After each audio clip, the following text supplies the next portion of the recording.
Welcome back to another captivating story.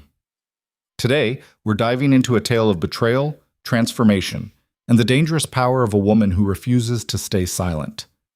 Stick around until the very end to see how this unfolds. And don't forget to hit that like button and drop a comment telling me what city you're watching from. Let's get started. The terrace doors were cracked open just enough for the October wind to slip through, carrying with it the scent of rain-soaked roses and the low rumble of men's voices. Alara Whitmore stood in the shadows of the library, her fingers pressed against the cool glass, watching her breath fog the pain in short, shallow bursts. She hadn't meant to eavesdrop. That's what she would tell herself later, in the long hours of sleeplessness that followed. But the truth, the one she'd grip like a shard of broken mirror, was simpler and uglier. She'd been curious. Curious about the man she was supposed to marry in 3 weeks. Curious about what Duke Rowan Halgrave said when he thought no one who mattered was listening. Now she wished she'd walked away. Marriage is a contract, nothing more, Rowan's voice drifted in, smooth and unbothered. The Whitmore girl is ideal for exactly that reason. Quiet, biddable.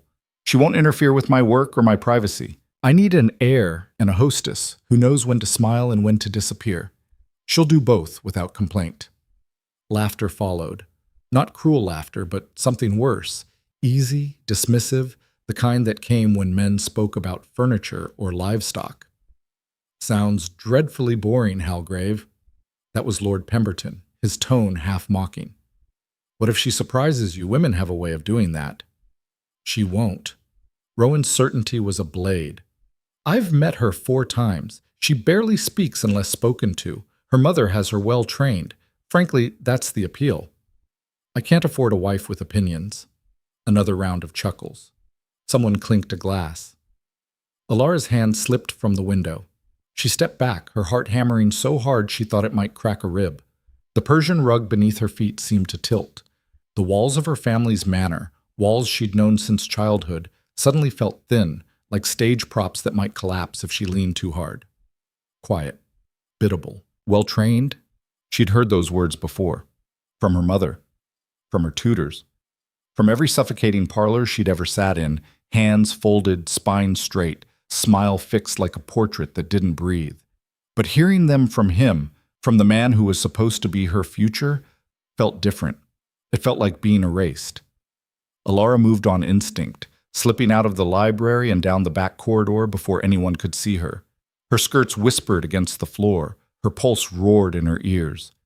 She climbed the servants' staircase to the 3rd floor, past the guest chambers, past the portraits of dead Whitmores with their painted smiles, until she reached her room and shut the door behind her. She locked it. Then she stood there, trembling, staring at her own reflection in the vanity mirror. The girl looking back was small, pale, 22 years old and still dressed like a doll her mother could pose and reposition. Her dark hair was pinned so tightly it pulled at her scalp. Her dress was ivory silk, chosen because it made her look innocent and expensive, 2 qualities that apparently sold well in the marriage market. Alara picked up the nearest object, a silver hairbrush, and hurled it at the mirror. The glass didn't shatter.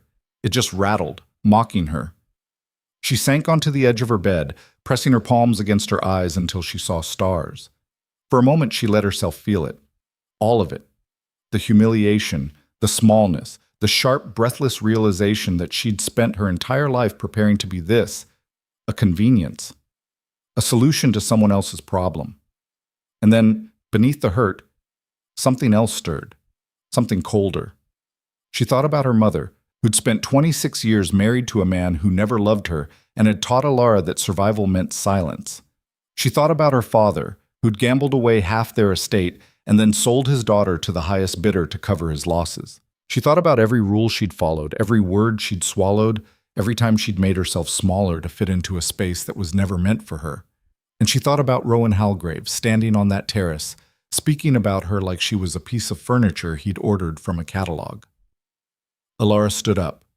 She walked to her wardrobe and pulled out the plainest dress she owned, a deep gray day dress with no lace, no ribbons, no ornamentation.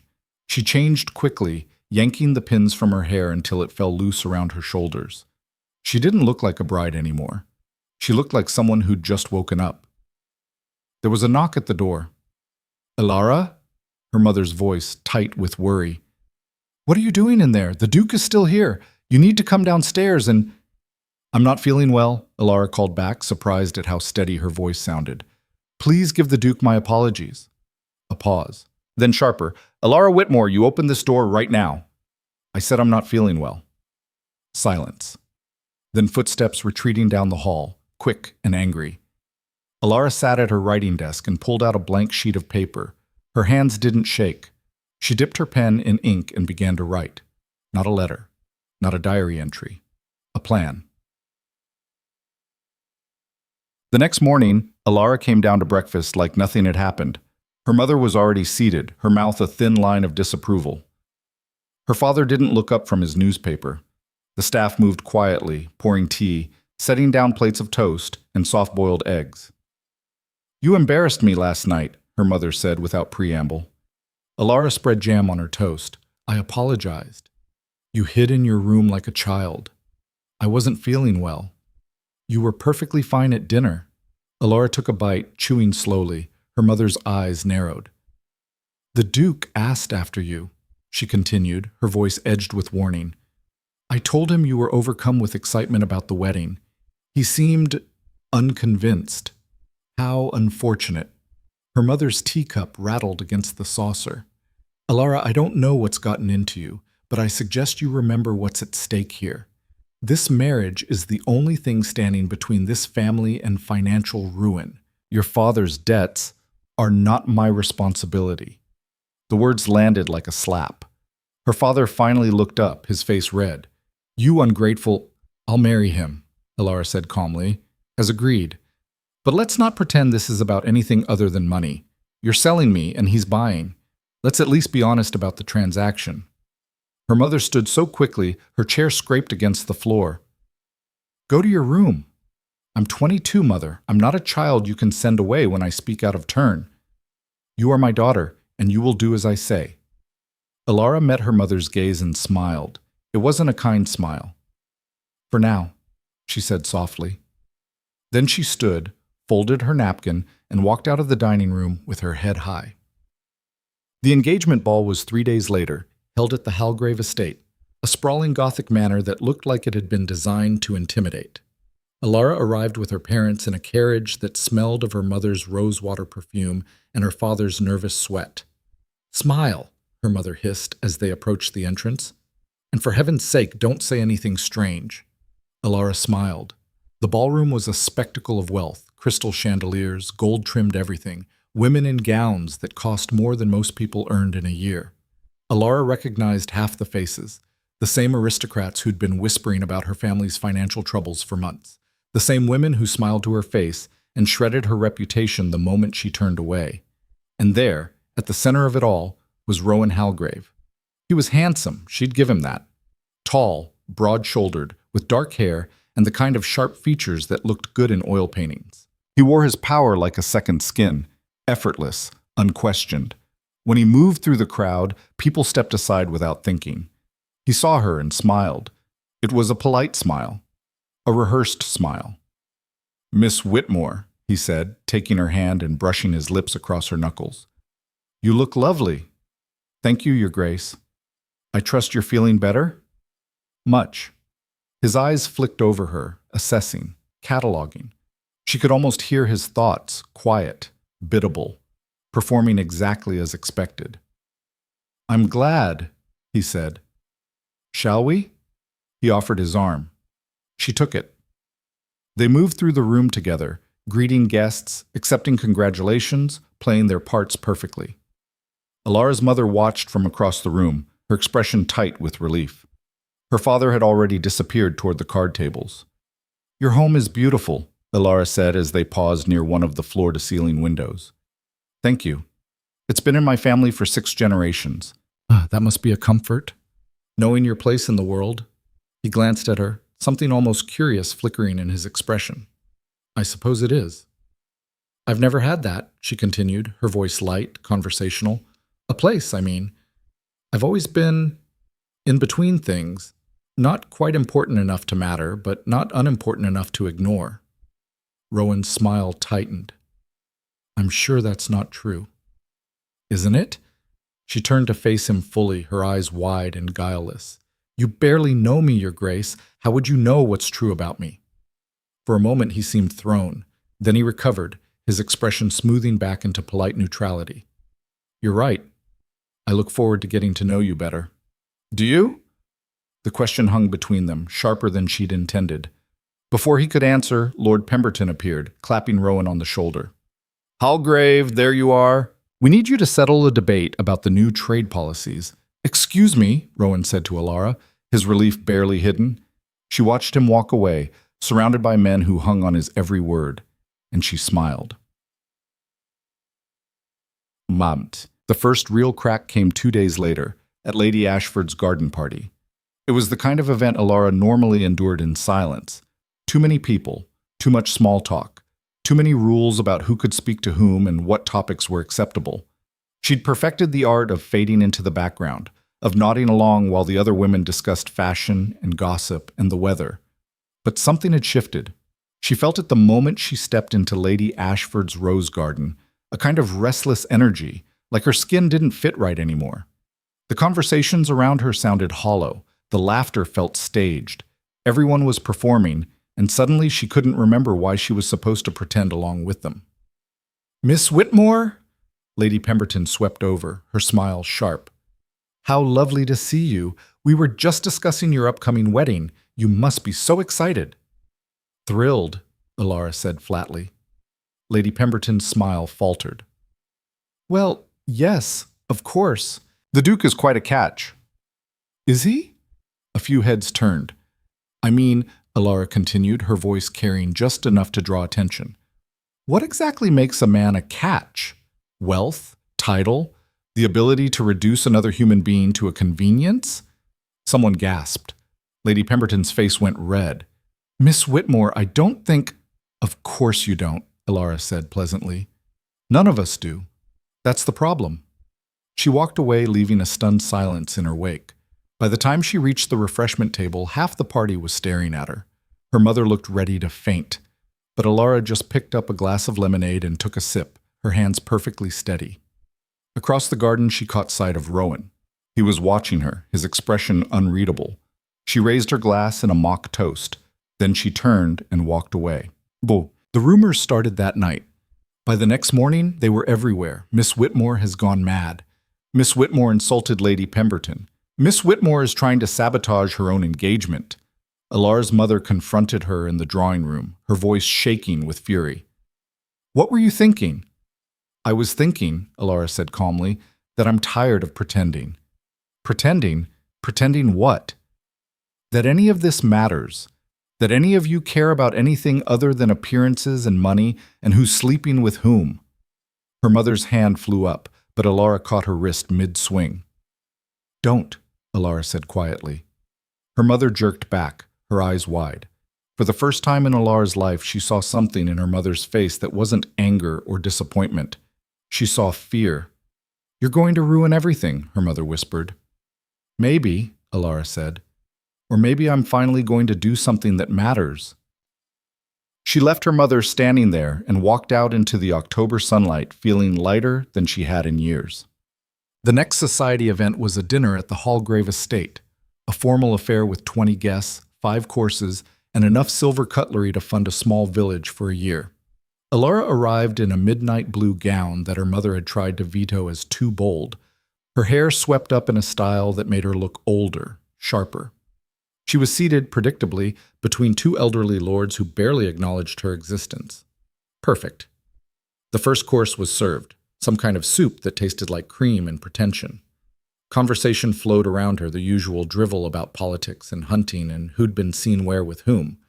Then Lord Ashford, seated across from her, made a comment about the new labor laws being too soft on the working class.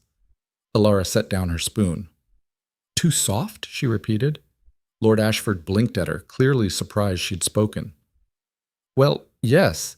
These people need structure, discipline. They don't understand the value of hard work." "Have you ever worked a day in your life, Lord Ashford?" The table went quiet. Lord Ashford's face reddened. "I beg your pardon?" "It's a simple question," Alara said, her voice calm. "Have you ever worked? Truly worked, I mean. Not managing an estate or signing papers. Have you ever gotten your hands dirty? Missed a meal because you couldn't afford one? Watched your children go hungry because your wages weren't enough to feed them? This is highly inappropriate. Is it? You're sitting here in a dining room worth more than most people will see in their entire lives, eating food prepared by people you'll never meet, served by people you don't look at, and you're complaining that the working class doesn't understand hard work. I'm just wondering if you see the irony. Dead silence. Rowan, at the head of the table, was staring at her with an expression she couldn't read. Lady Ashford looked ready to cry, and Alara felt alive. Miss Whitmore, Rowan said slowly, perhaps we should... Should what? Alara turned to him, her eyes bright. Change the subject? Pretend I didn't say anything? Go back to talking about the weather and who's marrying whom? You're being rude. I'm being honest. There's a difference. Not in polite company. Then maybe, Alara said, standing up, her napkin falling to the floor. Polite company is the problem. She walked out of the dining room with her head high, leaving 20 shocked aristocrats in her wake. And behind her, barely audible, she heard Rowan's chair scrape back. He was following her. Not. She made it to the library before he caught up. What the hell was that? Rowan demanded, slamming the door behind him. Alara turned to face him, her pulse racing. That was me speaking. That was you embarrassing yourself, and me, in front of some of the most powerful people in the country. Oh, I'm so sorry. Did I damage your reputation? How terrible for you. This isn't a joke, Alara. I know it's not. She stepped closer, her voice dropping. Do you think I don't know what this marriage is? Do you think I'm stupid? I never said... You didn't have to. I heard you. He froze. What? 3 weeks ago, on the terrace. You and Lord Pemberton and the others. I heard every word. The color drained from his face. Quiet, Alara said softly, watching him. Biddable, well-trained, a wife who knows when to smile and when to disappear. Ring any bells? Rowan opened his mouth, closed it, opened it again. Alara, don't. She held up a hand. Don't apologize. Don't explain. Don't insult me by pretending you didn't mean it. I was being pragmatic. You were being cruel. I was being honest. Marriage at this level isn't about love. It's about alliances, stability. You knew that when you agreed to this. I agreed because I had no choice. You chose me because you thought I'd be easy to control. But here's the thing, Your Grace. She smiled, and it was not a kind smile.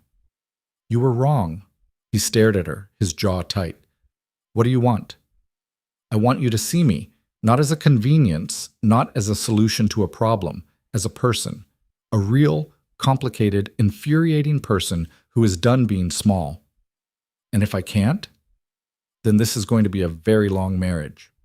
She walked past him, her shoulder brushing his, and left him standing in the library alone. Outside, the October wind rattled the windows, and somewhere in the distance thunder rolled. The quiet girl was gone, and in her place stood someone far more dangerous. Someone who'd decided that if the world wanted to see her as a problem, she'd give them one they'd never forget. The scandal spread like wildfire through drawing rooms and breakfast tables across the city. By morning, every household with a subscription to the society pages knew that Miss Alara Whitmore had caused a scene at the Duke of Halgrave's dinner party. The details varied depending on who was telling the story. Some said she'd thrown wine in Lord Ashford's face, others claimed she'd openly propositioned another man at the table. But the core truth remained. The quiet Whitmore girl had snapped. Alara's mother took to her bed with a headache that lasted 3 days. Her father locked himself in his study with a bottle of whiskey and refused to come out. And Alara? She went shopping. The Modiste shop on Harrington Street was the kind of place her mother had always steered her away from. Too modern, too bold, too likely to make a girl look like she had opinions. The dresses in the window were jewel-toned and daring, cut to flatter rather than conceal. Miss Whitmore? The proprietor, Madame Archambault, looked up from her work with barely concealed surprise. This is unexpected. I need a new wardrobe, Alara said simply. For the wedding? For everything after. Madame Archambault's eyes gleamed with understanding. She was French, 50-something, and had built her business by dressing women who wanted to be noticed. Come, Let me show you something.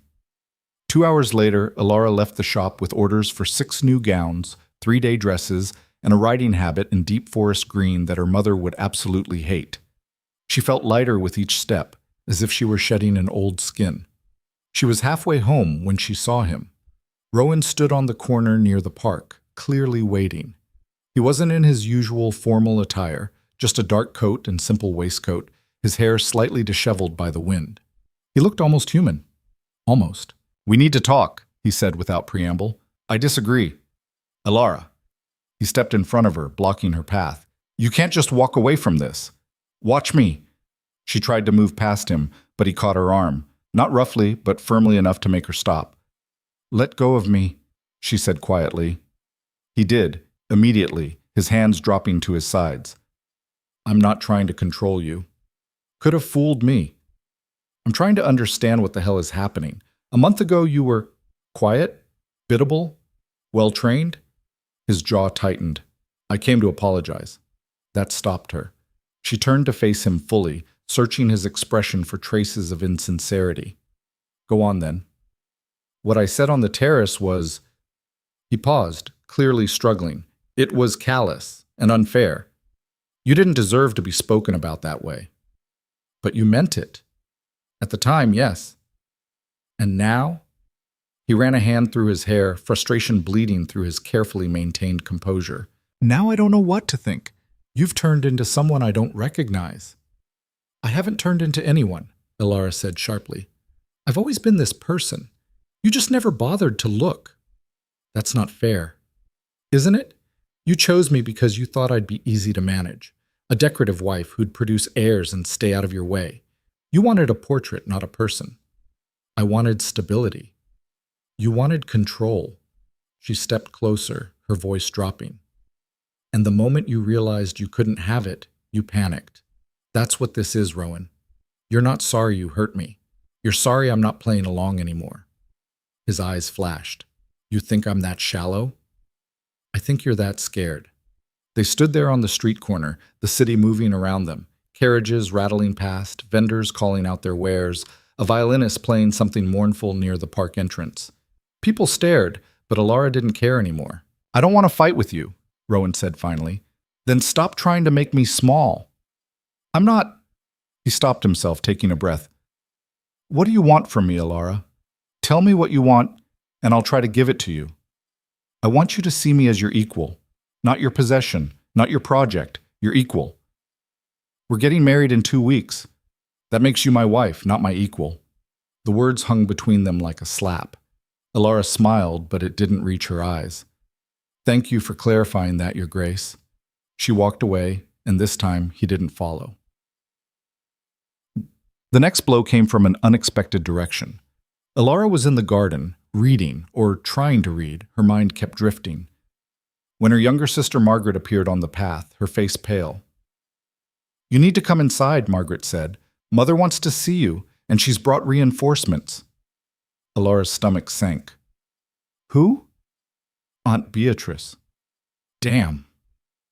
Aunt Beatrice was their mother's older sister, a widow who'd spent 40 years perfecting the art of social warfare. She was the kind of woman who could destroy a reputation with a well-placed whisper, and had done so on multiple occasions. If she was here, it meant the situation had escalated beyond family embarrassment into full crisis mode. Alara found them in the formal parlor, her mother on the settee, Aunt Beatrice in the high-backed chair that made her look like a judge about to deliver a sentence. Both women looked up as Alara entered, their expressions nearly identical masks of disappointment. "Sit," Aunt Beatrice commanded. "Chance." Alara remained standing. "I'd rather not." "I wasn't asking. And I'm not a child you can order around." Her aunt's eyebrows rose fractionally. "I see the rumors are true then. You've completely lost your sense of propriety."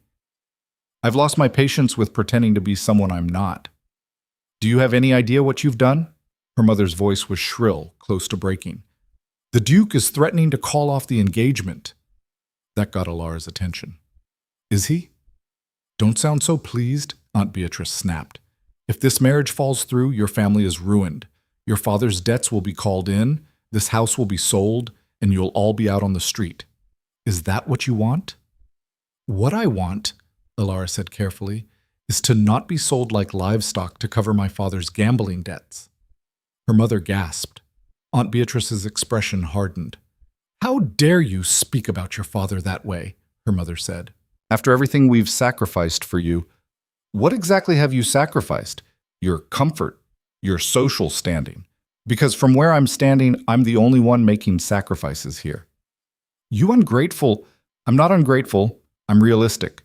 You raised me to be the perfect ornament for some man's household. Well, congratulations. Mission accomplished. But don't expect me to thank you for it. Aunt Beatrice stood, her movements sharp and controlled. You will apologize to the Duke. You will behave yourself at public functions. And you will go through with this marriage with grace and gratitude. Or I will personally ensure that no one in society ever speaks to you again. Go ahead, Alara said. I'm not sure I want to speak to them either. Her aunt's face went red. You foolish girl. Do you think you can survive without society, without connections, without money? I guess I'll find out. Alara! Her mother was crying now, dabbing at her eyes with a handkerchief. Please, I'm begging you, just apologize, be good, make this right. And there it was, the same plea Alara had heard her entire life. Be good, be quiet. Make yourself smaller so everyone else can be comfortable. She looked at her mother, really looked at her, and saw a woman who'd spent 26 years trapped in the same cage she was trying to lock her daughter into. I can't, Alara said softly. I'm sorry, but I can't. She walked out, ignoring their protests, and went straight to her room. Once there, she pulled out the letter she'd been working on for the past 3 days. A letter to her father's cousin in Scotland, a woman she'd met only once, but who'd seemed kind, who told Alara that if she ever needed anything, the door was always open. Alara finished the letter, sealed it, and rang for a servant to post it immediately. Then she sat down and waited for the next disaster to strike. Well, it came the following evening at the Harrington Ball. The Harrington Ball was the event of the season. 300 guests, an orchestra, champagne flowing like water, and enough social politics to fuel a year's worth of gossip. Alara's mother had insisted she attend, partly to show they weren't cowering in shame, partly because refusing would be an admission of defeat. Alara wore one of her new dresses, a deep crimson silk that made her skin look luminous and her eyes look dangerous. Her mother had taken one look at it and started crying again. The ballroom was a crush of bodies and noise, the air thick with perfume and ambition. Alara moved through the crowd, hyper-aware of the stares, the whispers, the way conversations died as she approached. She was poisoned now, scandalous, interesting. Miss Whitmore, Lady Catherine Rothwell, appeared at her elbow, a smile playing at her lips. Catherine was a widow, 30 years old, and widely regarded as one of the most dangerous women in society. Not because she was cruel, but because she was honest. That dress is magnificent. Your mother must be having fits. She is, rather. Good. You look like you're finally awake. Catherine gestured toward the dance floor. Come, dance with me. Let's give them something to really talk about. They waltzed together, two women in a sea of traditional couples, and Alara felt something loosen in her chest. Catherine was strong, confident, unapologetic, everything Alara was learning to be. You've made quite an impression, Catherine said as they turned. Half of society thinks you've lost your mind. The other half is terrified you'll expose their secrets next. Have I become that formidable? You've become interesting. That's more dangerous. Catherine's eyes sparkled. The Duke is watching you, by the way. He's been standing near the terrace doors for the past 20 minutes, looking like a man who's lost something and can't figure out where he put it. Alara glanced over, and sure enough, there was Rowan, his expression unreadable as he watched her dance. Let him look, she said. The waltz ended. Catherine squeezed her hand. Whatever you're doing, don't stop. The world needs more women who refuse to be quiet. Alara was heading toward the refreshment table when she was intercepted by Lord Ashford, the same lord she'd publicly humiliated at Rowan's dinner party. His face was red, his movements unsteady. He'd been drinking. Miss Whitmore, he said, too loud. How delightful to see you again. Lord Ashford. I wanted to thank you for your little speech the other night. Very enlightening. Tell me, Do you practice being insufferable, or does it come naturally? The conversations around them quieted. People were watching. I'd be happy to discuss this somewhere private, Alara said evenly. Why? Worried about making another scene? I thought you enjoyed that. Lord Ashford, you're drunk. And you're a hypocrite, standing there in your expensive dress, drinking champagne that costs more than a factory worker makes in a month, lecturing me about privilege. At least I don't pretend to be something I'm not. You're right, Alara said quietly. You don't pretend. You're exactly as shallow and self-important as you appear. His hand shot out, grabbing her wrist hard enough to hurt. You little... Let go of her. Rowan's voice cut through the noise like a blade. He appeared between them, his presence suddenly filling all the available space. His eyes were cold, focused entirely on Lord Ashford's hand. Now, Rowan added, his voice deadly soft. Lord Ashford released her immediately, stumbling back. Halgrave, I was just... leaving. You were just leaving. She insulted me. In my own... I don't care. Rowan stepped closer, and despite his controlled tone, there was something threatening in his posture. Touch her again, and I'll make sure you never hold another government position for the rest of your life. Are we clear? Lord Ashford's face went from red to purple, but he nodded, once, sharply, and retreated into the crowd. Rowan turned to Alara. Are you hurt? I'm fine. Your wrist is red. I said I'm fine. He studied her for a long moment, something complicated working behind his eyes. You can't keep doing this. Doing what? Existing?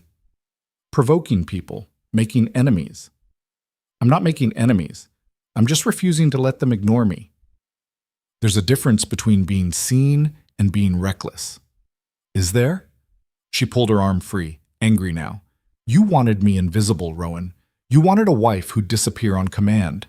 Well, here's what you get instead, someone who refuses to be erased. I'm trying to protect you. I don't need your protection.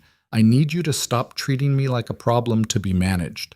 You're making yourself a target. Good. Maybe someone will finally pay attention.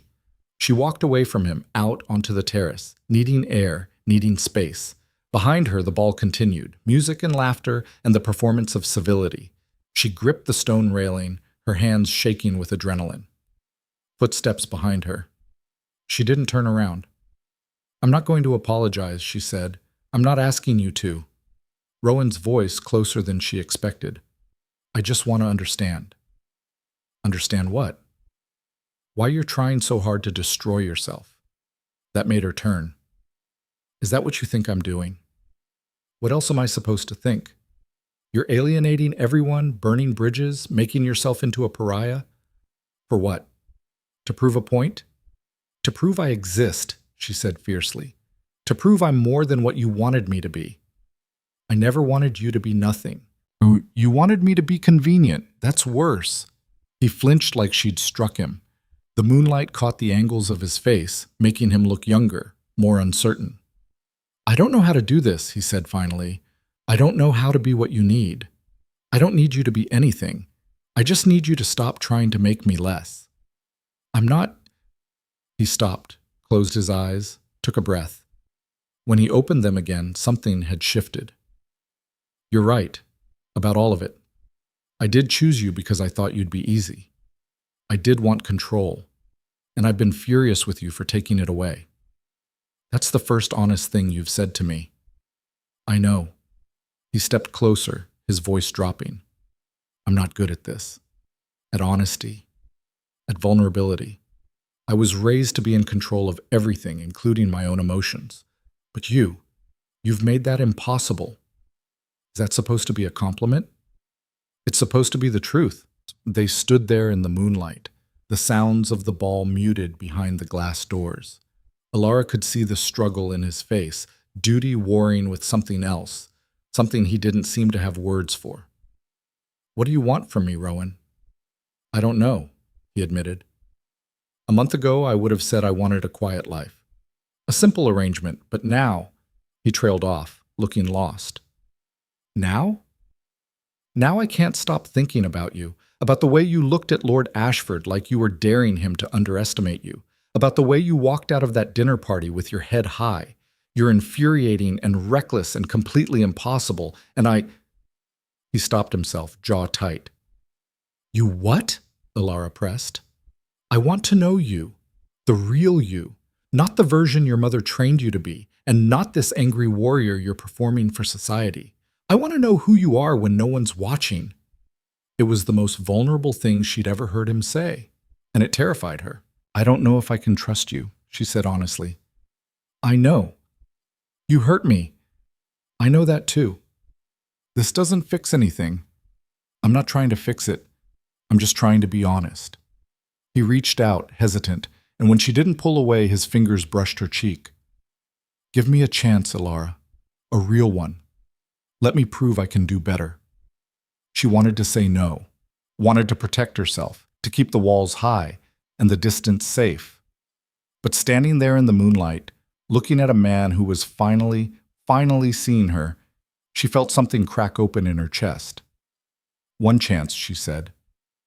"But I set the terms. Anything. Stop trying to control me. Stop expecting me to be quiet. And if you ever talk about me like I'm a transaction again, I'll make Lord Ashford look like a pleasant evening." The corner of his mouth twitched, almost a smile. "Deal."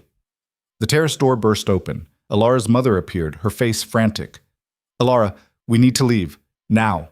"What's wrong?" "Your father, there's been an incident." Alara's blood went cold. "What kind of incident?" "He's been caught. The debts. They're calling them in tonight. We have until morning to pay or they're taking the house." Rowan straightened. "How much?" £20,000, Alara's mother whispered, her voice broken. The number hung in the air like a death sentence. £20,000 was more than they could raise in a lifetime, let alone overnight. Alara felt the ground shift beneath her feet. This was it. The final collapse. Everything she'd been fighting against, everything she'd been trying to escape, it was all crashing down anyway. "I can cover it," Rowan said. Both women turned to stare at him. "What?" Alara's mother breathed. "The debts. I'll pay them. Consider it a wedding gift." "Rowan, no," Alara started. "It's already done." He wasn't looking at her mother. He was looking at Alara, his expression intense. "But I have conditions." Of course he did. What conditions? "The wedding happens in 1 week instead of 2, and we do it my way. Small ceremony, immediate, no more delays." "Why?" Alara demanded. "Because if I'm doing this, if I'm binding my fortune to your family's disaster, I need something in return. I need you to actually commit to this marriage. No more running, no more sabotage. You give this a real chance. That's not fair. Life isn't fair, but it's the offer on the table." Alara's mother was looking between them, confused and desperate. "Alara, please. Your father—" "I know." Alara closed her eyes, feeling the trap snap shut around her. Save her family and surrender her freedom, or maintain her independence and watch them lose everything. There was only ever one choice. "Fine," she said. 1 week. But I meant what I said, Rowan. You don't own me." "I don't want to own you," he said quietly. "I just want a chance to deserve you." Behind them, the ballroom erupted in applause as the orchestra finished a number. The sound felt distant, surreal, like it was happening in another world entirely. Alara's mother was already rushing back inside to spread the good news, to tell her father that disaster had been averted, that their daughter's marriage would save them all. And Alara stood on the terrace, looking at the man she'd marry in 7 days, and wondered if she'd just made the biggest mistake of her life, or if maybe, just maybe, she'd found the only person who might actually understand her. 1 week, Rowan said again, softer this time. 1 week, she agreed, and sealed her fate. The storm broke 3 days later. Not a literal storm, though the November sky hung low and gray like a bruise. This was worse.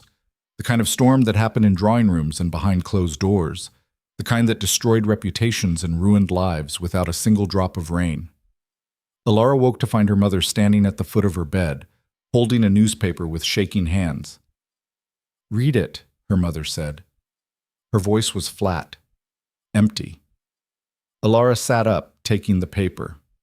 The headline made her stomach drop. Duke's bride-to-be, unstable or unfit? Society questions. Miss Whitmore's mental state. After series of public outbursts. The article was worse. It detailed every moment of the past 2 weeks, her comment at the garden party, her confrontation with Lord Ashford, rumors of arguments with her mother. But the writer had twisted everything, painting her not as rebellious but as deranged, hysterical. The words nervous condition and female instability appeared multiple times. At the bottom, an unnamed source, someone close to the family, suggested that perhaps the engagement should be reconsidered for everyone's sake. Alara looked up at her mother. You gave them this story. I gave them nothing, but I didn't stop them either. Her mother's face was carved from stone. You did this to yourself. I spoke the truth. You humiliated us. You destroyed any chance we had of salvaging this family's reputation. Your father's creditors are already circling. If this engagement falls through, we'll lose everything. The house, the land, everything. Then maybe we deserve to. Her mother's hand cracked across her face before Alara could react. The silence that followed was absolute. Alara touched her stinging cheek, tasting blood from a split lip. Her mother stared at her own hand like it belonged to someone else. Get out, Alara said quietly. Alara, get out. Her mother left. The door clicked shut. Alara sat alone in her room, holding the newspaper, watching her own blood stain the newsprint. The girl in the article wasn't her, but it didn't matter. Once the story was printed, it became truth. That's how power worked in this world. She'd known it would come to this. She'd just expected more time. A knock at the door.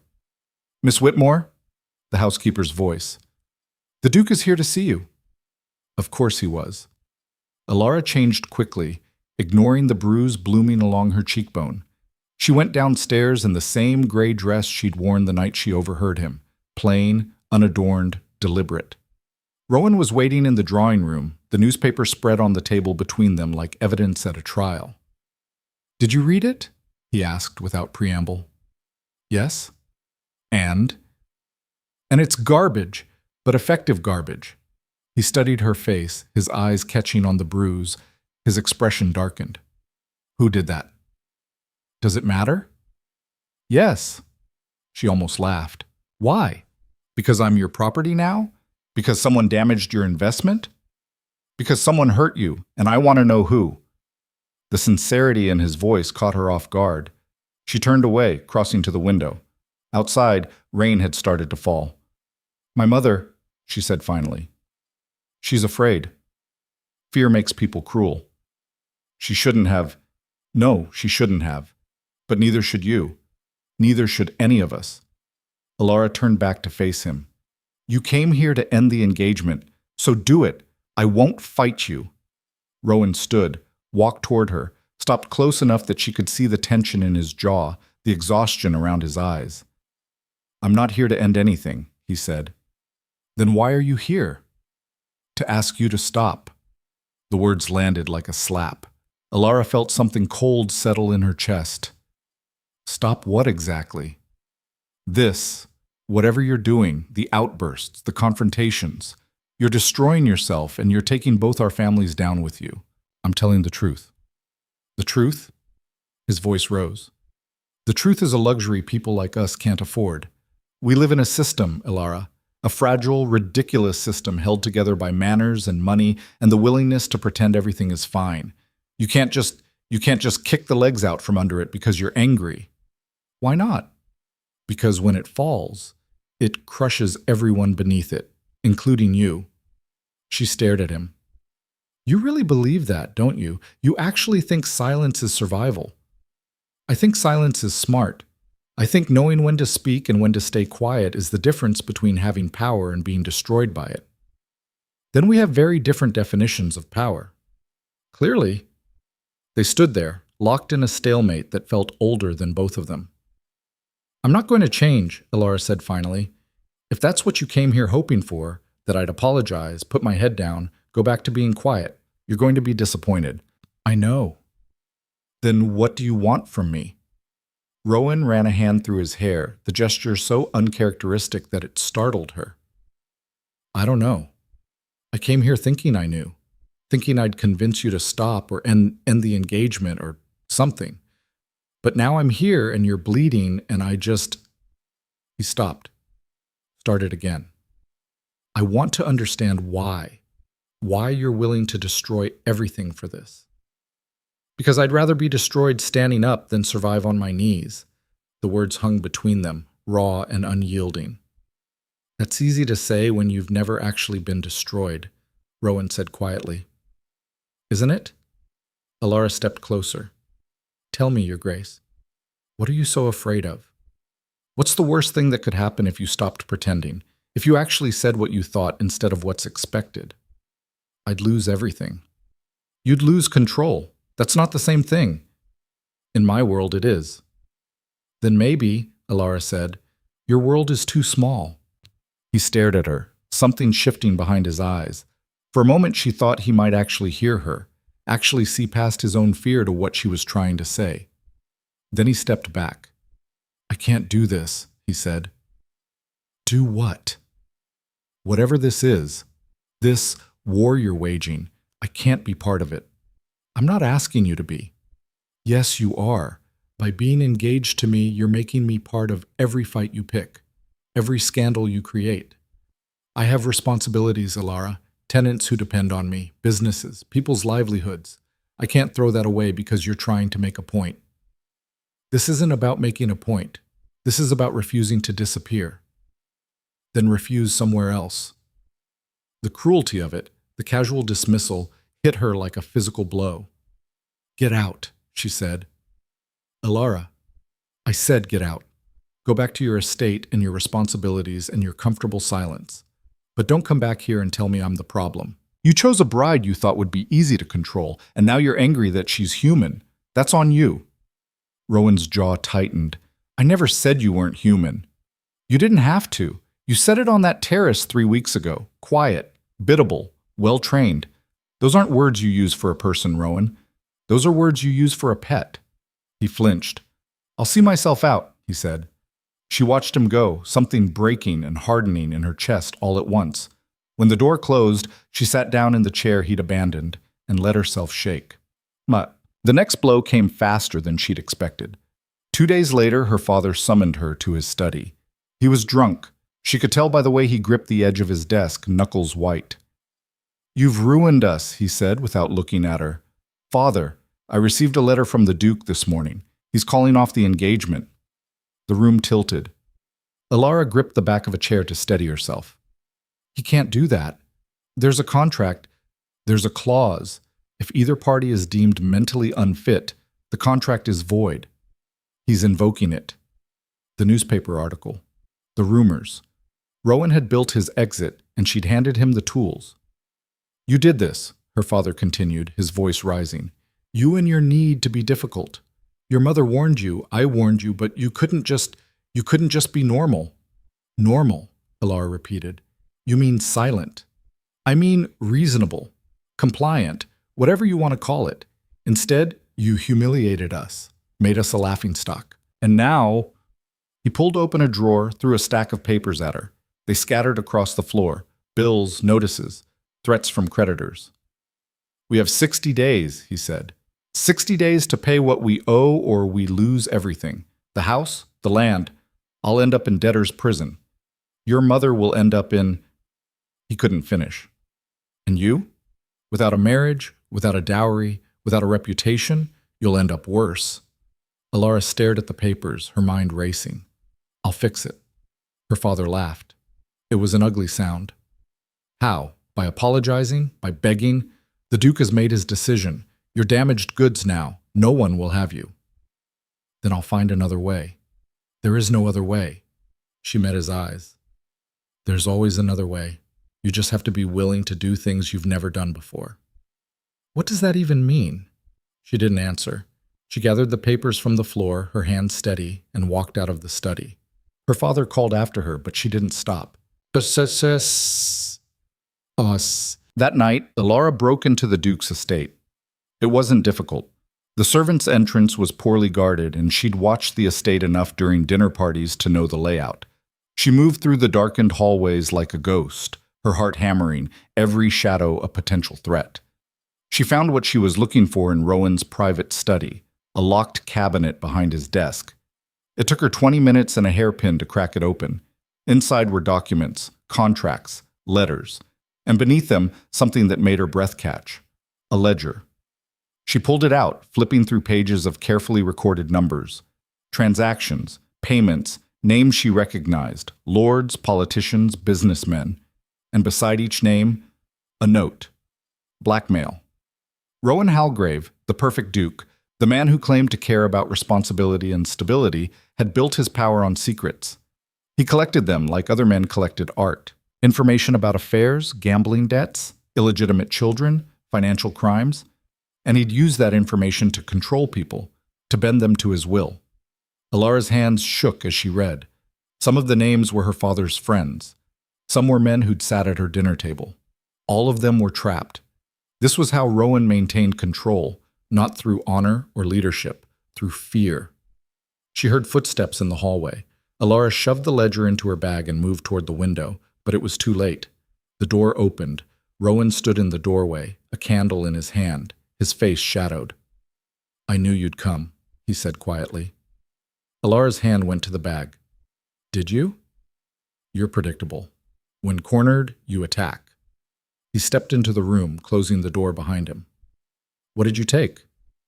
"The truth." His expression darkened. "Put it back." "No."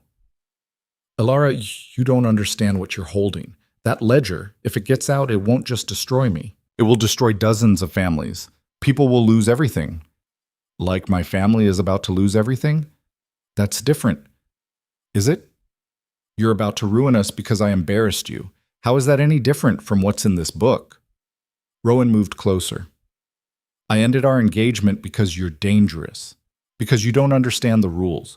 Because people like you, people who think the truth is more important than stability, they burn everything down. I've seen it happen." "Then maybe some things need to burn. Not this. Not like this." He held out his hand. "Please, give it back." Alara looked at him, really looked at him, past the title and the power and the perfect facade. She saw exhaustion. She saw fear. She saw a man who'd built his entire life on control and was terrified of losing it. "I'll make you a deal," she said. "I'm not negotiating with you. Then I walk out of here with this ledger, and by tomorrow morning, every newspaper in the city will have copies. Your carefully constructed world will collapse. Everyone you've controlled will be free, including you." His jaw clenched. "What do you want?" "Reinstate our engagement." He stared at her. "You can't be serious." "I'm completely serious. Reinstate it publicly. Apologize for the rumors, and give me access to your resources, your money, your connections, your platform. So you can destroy me from the inside? So I can fix what you've broken, starting with my family's debt. That's insane. That's the deal. Take it or leave it." Rowan's hands balled into fists. "You're blackmailing me." "I'm learning from you." The words hung between them, sharp and true. He closed his eyes. When he opened them, something in his expression had shifted. Resignation, maybe, or something darker. "Fine," he said. "You want a partnership? You'll get one. But understand this, Alara. If you use that ledger, if you betray me, I will make sure you regret it. I have resources you can't imagine. I will destroy you so completely that no one will even remember your name." She smiled. "Then I guess we're both taking a risk."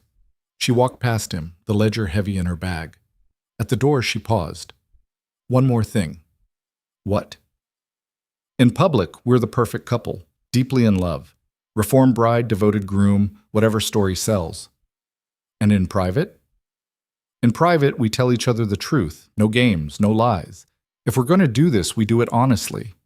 Rowan studied her, and for the first time since she'd met him, she saw something like respect in his eyes. "Deal," he said. She left him standing in the study, surrounded by the wreckage of his carefully controlled world. Cheb. The announcement came 3 days later. Duke reaffirms engagement. "Miss Whitmore is exactly the wife I need." The article quoted Rowan extensively. He called the previous rumors unfounded and malicious. He praised Alara's intelligence, her spirit, her refusal to be silenced. He claimed their engagement was stronger than ever. Society ate it up. Within a week, the narrative had shifted. Alara wasn't unstable. She was bold. She wasn't hysterical. She was passionate. Women whispered about her in admiration. Men watched her warily. Her father's debts were quietly paid. Her mother stopped looking at her with fear and started looking at her with something else, something Alara couldn't quite name. And Rowan kept his word. He appeared beside her at every event, the perfect devoted fiancé. He defended her in conversations. He gave her access to his accounts, his lawyers, his networks. But in private, in the quiet moments between performances, they barely spoke. Until the night of the Wentworth ball. Alara was standing on a balcony, getting air, when Rowan found her. "We need to talk," he said. "About what?" He handed her a letter. She recognized the seal, Lord Pemberton. "Read it," Rowan said. She did. The letter was short. Pemberton had discovered that Alara had the ledger. He knew what was in it. And he wanted a meeting, alone, with Alara, or he'd start spreading the information himself. "It's a trap," Rowan said. "He's trying to get the ledger from you. If you meet him, he'll either take it by force or discredit you completely." "Then what do you suggest?" "Destroy the ledger, now, tonight. It's the only way to end this." Alara looked at him. "That ledger is the only thing keeping you honest. Is that what you think? That without blackmail, I'll revert to the man I was? Won't you?" He stepped closer, his voice dropping. "I don't know, maybe. But I know this. That ledger has been a weight around my neck for 5 years. Every name in it is someone I've wronged, someone I've controlled. And I'm tired, Alara. I'm so tired of being that person." She saw it then. The exhaustion. The self-loathing. The man beneath the Duke. "If I destroy it," she said slowly, "I lose my leverage. You could walk away, end the engagement, leave me with nothing." "I could, but I won't." "How do I know that?" "You don't. That's the risk." They stood there, the November wind cutting through the night, the sounds of the ball drifting from inside. Alara thought about power, about control, about the difference between holding a weapon and using it. Then she pulled the ledger from her bag and walked to the balcony's edge. "Wait," Rowan said. "What are you—" She dropped it. It fell 3 stories, landing in the fountain below with a splash. The pages scattered, ink bleeding into water, names dissolving into nothing. Rowan stared at her. "Why?" "Because I don't want to be the person who holds people hostage. I want to be the person who sets them free." "Even me?" "Especially you." For a long moment he just looked at her. Then he did something she'd never expected. He laughed. Not a polite laugh, a real one. Rough and surprised and almost helpless. "You're insane," he said. "Probably. You just destroyed the only thing keeping me in line." "I know. I could ruin you now, completely." "You could." "So why aren't you afraid?" Alara smiled. "Because I think you're tired of ruining people. I think you want to be better. And I think—" She paused. "I think we might actually be able to help each other." Rowan shook his head, but he was still smiling. "You're either brilliant or suicidal." "Can't I be both?" He reached out, hesitated, then gently touched the fading bruise on her cheek. "Your mother?" he asked quietly. "Yes." "I'm sorry." "For what?" "For not seeing it. For being part of the system that taught her to be afraid." Alara's throat tightened. "That's the first honest thing you've ever said to me." "Then maybe we're making progress." Inside, music swelled. Outside, the November night pressed close. And somewhere in the fountain below, the last of Rowan's secrets dissolved into darkness. But above them, in a window overlooking the balcony, someone watched. Lord Pemberton stood in the shadows, a smile on his face. He'd heard everything, and he'd been recording. The recording arrived at breakfast. Not to Alara, not to Rowan. To every major household in the city, delivered by courier in identical sealed envelopes marked with Lord Pemberton's family crest. Alara's mother brought it to her room, her face ashen. "Listen to it," she whispered. Alara took the small cylindrical device. New technology, expensive, the kind only the wealthiest could afford. She pressed the button. Her own voice filled the room, tinny but clear. Because I don't want to be the person who holds people hostage. I want to be the person who sets them free. Then Rowan's laugh. Their entire conversation on the balcony captured and preserved. The recording ended with Pemberton's voice, smooth and poisonous. The future Duchess admits to blackmail. The Duke admits to years of manipulation. Draw your own conclusions. This marriage is built on lies and threats. Society deserves to know what kind of people will lead them. Alara set the device down, her hand steady even as her mind raced. He's trying to destroy you both, her mother said. Before the wedding, before you have any legal protection. I know. What are you going to do? Alara looked at her mother, really looked at her. The woman who'd raised her to be silent, who'd struck her for speaking, who was now standing in her doorway, asking what to do. I'm going to fight back, Alara said. How?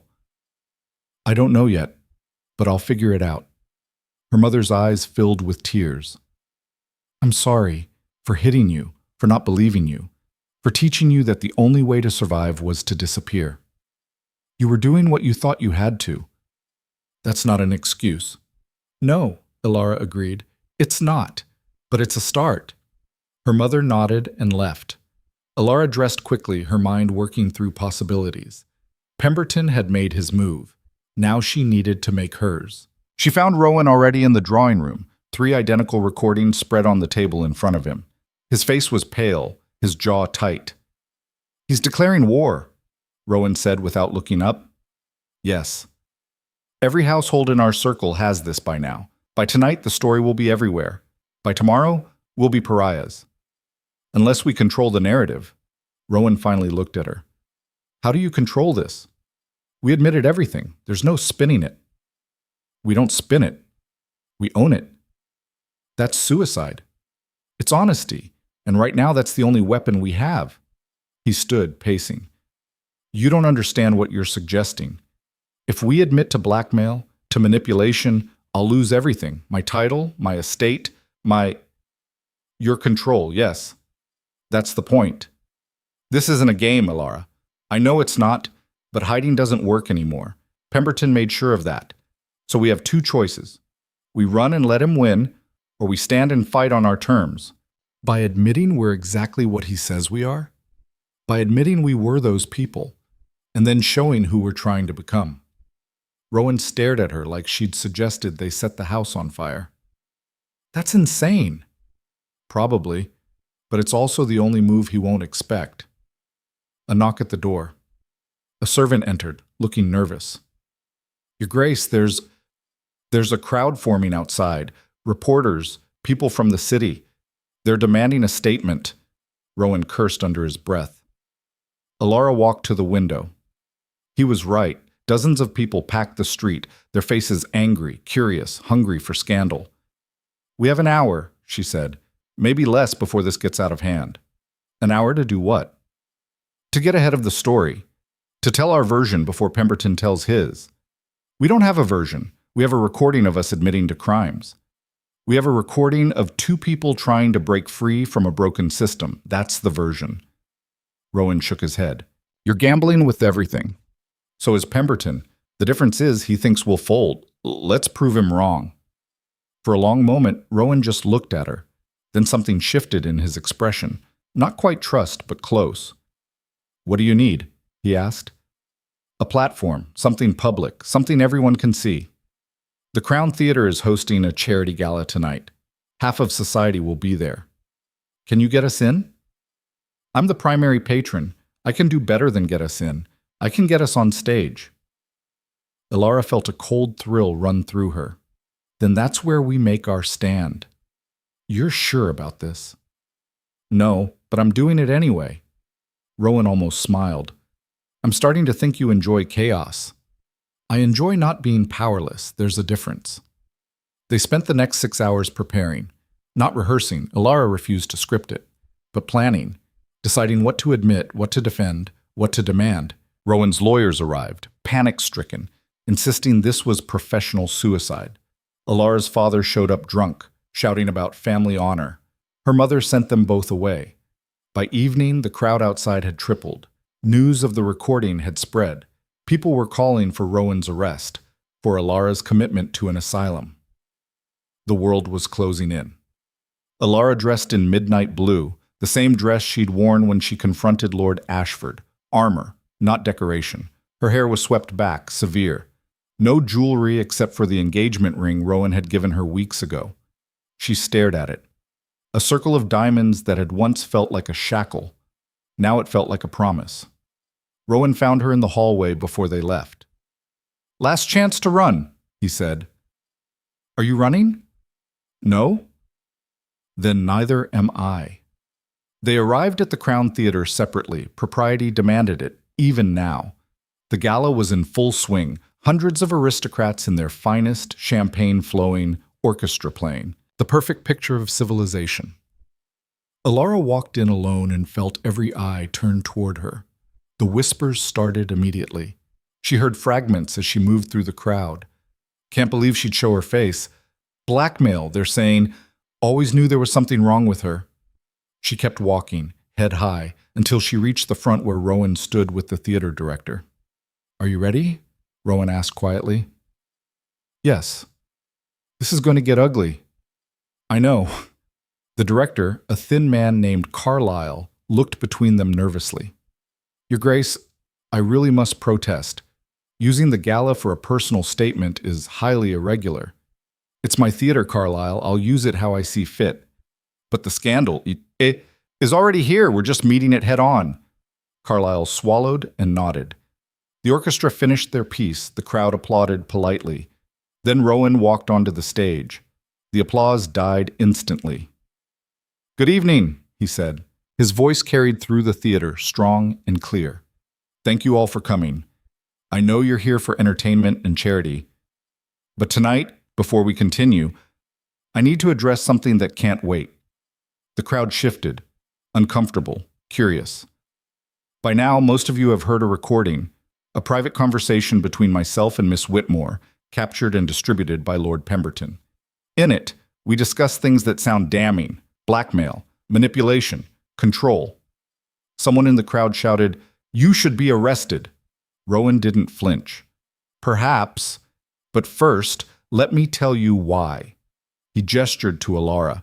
She stepped onto the stage, her heart hammering so hard she could barely breathe. "For 5 years," Rowan continued, "I maintained a ledger, a record of secrets about powerful people. I collected information about affairs, debts, crimes, and I used that information to control them, to get what I wanted, to maintain power." The crowd erupted. Angry shouts, gasps. "Someone threw a program." Rowan raised his hand. "I'm not asking for forgiveness. I'm stating facts. I was wrong.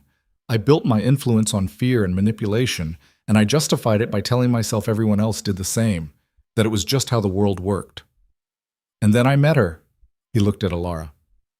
"A woman I chose because I thought she'd be easy to control. Silent, obedient, convenient." Alara stepped forward. Her voice was steady. "I overheard him say those things, and instead of accepting it, I decided to become the opposite of what he wanted: loud, difficult, impossible to ignore." "She blackmailed me," Rowan said. "Threatened to expose the ledger if I didn't reinstate our engagement." More shouts. The crowd was on its feet now, some moving toward the stage. "But here's what the recording doesn't show," Alara said, her voice rising above the chaos. "It doesn't show what happened next. I destroyed the ledger, threw it into a fountain, gave up the only leverage I had." "Why?" someone yelled. "Because I realized something. Power built on fear isn't power. It's a prison. For everyone involved. Including the person holding the keys." Rowan took a breath. "Every name in that ledger, everyone I controlled, they're free now. The information is gone, destroyed. I can't hurt them anymore." "But you already did." A woman's voice, sharp with anger. "You can't just apologize and expect—" "I'm not apologizing," Rowan interrupted. "I'm confessing. There's a difference. An apology asks for forgiveness. A confession states truth and accepts consequences." The theater went silent. "I deserve to lose my title," Rowan said. "I deserve legal action. I deserve every punishment society can give. But before that happens, I need you to understand something. This system we all participate in, the one built on secrets and silence and maintaining appearances no matter the cost, it destroys people. It destroyed me. It was destroying her. He looked at Alara. Until she refused to let it. Alara stepped forward again. I'm not a hero. I'm not even particularly brave. I'm just tired. Tired of pretending. Tired of being small. Tired of watching powerful people hurt others and call it propriety. So what do you want? The question came from the back. Lord Ashford, his face red. Absolution? Sympathy? Neither, Alara said. I want change. Real change. Starting with transparency. The Duke is confessing his crimes tonight, publicly, completely, and he'll face whatever legal consequences come. But I'm challenging the rest of you to do the same. Silence. How many of you have secrets? Alara asked. How many have done things you're ashamed of? How many have used your power to hurt people weaker than you? No one answered, but the silence felt different now, heavier. The difference between the Duke and the rest of you, Alara continued, is that he's willing to admit it. He's willing to stand here and say I was wrong. I hurt people, and I want to do better. Can any of you say the same? A man stood in the third row, Lord Weatherby, a respected magistrate. His voice shook. I took bribes for 5 years to overlook certain crimes, to protect certain families. The crowd turned to stare. Another person stood, a woman this time, Lady Sinclair. I knew my husband was stealing from workers' pensions. I said nothing because I liked the lifestyle. Then another, and another. One by one, people stood, confessing. Some to small sins, some to larger ones. The theater transformed into something Alara had never seen, a space where truth was spoken instead of buried. Rowan looked at Alara, stunned. What did you do? I called their bluff. Everyone's holding secrets. Everyone's afraid. But fear only works when you're alone with it. Lord Pemberton appeared at the side of the stage, his face twisted with fury. This is ridiculous. You're manipulating them. Am I? Alara turned to face him. Or am I giving them permission to be honest? Something you never offered. I was exposing corruption. You were trying to control the narrative, to take the Duke's place at the top. Don't pretend this was about justice. It was about power. Pemberton's hand went to his pocket. He pulled out another recording device. I have more, he said. More recordings, more evidence. I've been collecting secrets for months. I can destroy half the people in this room. Then do it, Alara said calmly. Release everything. Let's tear the whole system down and build something better. Pemberton stared at her. You're bluffing. Try me.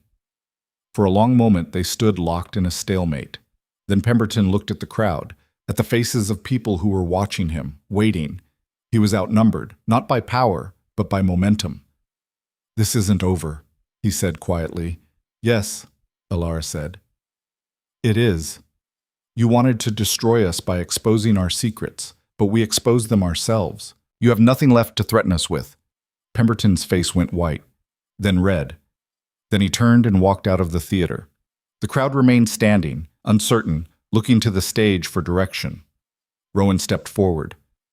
Starting tomorrow, I'm opening my estate's financial records to public audit. I'm establishing an independent council to review all my business dealings. And I'm resigning from half my appointments to make room for people who weren't born into power. And I, Alara said, am starting a foundation for women who want education, who want work, who want a choice beyond marriage or poverty. It'll be funded by every society family who wants to prove they're serious about change. She looked directly at Lady Ashford, starting with yours. Lady Ashford's mouth opened, closed. Then, slowly, she nodded. The applause started small. One person, then 3. Then it spread through the theater like fire, building until the whole space shook with it. Alara reached for Rowan's hand. He took it. They stood there, on stage, exposed and terrified and absolutely certain they'd just changed everything. Later, after the gala ended and the crowd dispersed, Alara and Rowan sat in his carriage in silence. We're going to have investigators crawling through my life for months, Rowan said finally. Yes. I might actually end up in prison. It's possible. Some of those confessions tonight, people are going to face real consequences. They should. He looked at her. You realize what you started? Half of society just admitted to crimes. The legal system can't ignore that. Good. Alara, this is going to be chaos. I know. And you're okay with that? She thought about it. About the girl she'd been 3 months ago, standing behind a terrace door, hearing herself reduced to a transaction. About the moment something inside her had broken and hardened. I'm not okay with silence anymore, she said. If the price of speaking is chaos, I'll pay it. Rowan was quiet for a long time. Then he said, I never apologized for what I said on that terrace. I know. I'm sorry. I was cruel and wrong. You're not convenient. He stopped, started again. You're extraordinary and terrifying, and I'm grateful you didn't let me erase you. Alara felt something crack in her chest. Not breaking, opening. Thank you, she said quietly. For what? For being willing to change. Most people aren't. I didn't have much choice. You made sure of that. True? He almost smiled. What happens next? I don't know. Probably a lot of very angry people trying to shut us down. And the wedding? Alara looked at her ring. Do you still want to get married? That depends. On what? On whether you want to marry me. Not the Duke. Not the title. Me. The person who's about to be investigated and possibly imprisoned and definitely humiliated. Alara considered it. Really considered it. Ask me again in 6 months, she said. After the dust settles. After we know who we actually are outside of all this. Rowan nodded. That's fair. The carriage pulled up to the Whitmore estate. Before Alara could step out, Rowan caught her hand. Whatever happens, he said, thank you for not letting me stay comfortable in my own cruelty. Thank you for not crushing me when you had the chance. I tried. You wouldn't let me. No, Alara agreed. I wouldn't. She went inside and found her mother waiting in the drawing room. I heard what happened, her mother said. The whole city is talking about it. I know. Some are calling you a hero. Some are calling you a lunatic. What are you calling me? Her mother stood, walked over, and pulled Alara into a tight embrace. My daughter, she whispered. I'm calling you my daughter, and I'm proud of you. Alara closed her eyes, letting herself be held. Outside, the November wind rattled the windows. Inside, for the first time in her life, Alara felt like she could breathe. The next morning, 3 things happened. First, the newspapers exploded. The story was everywhere, not just the recordings, but the confessions, the gala, everything. Opinions were split.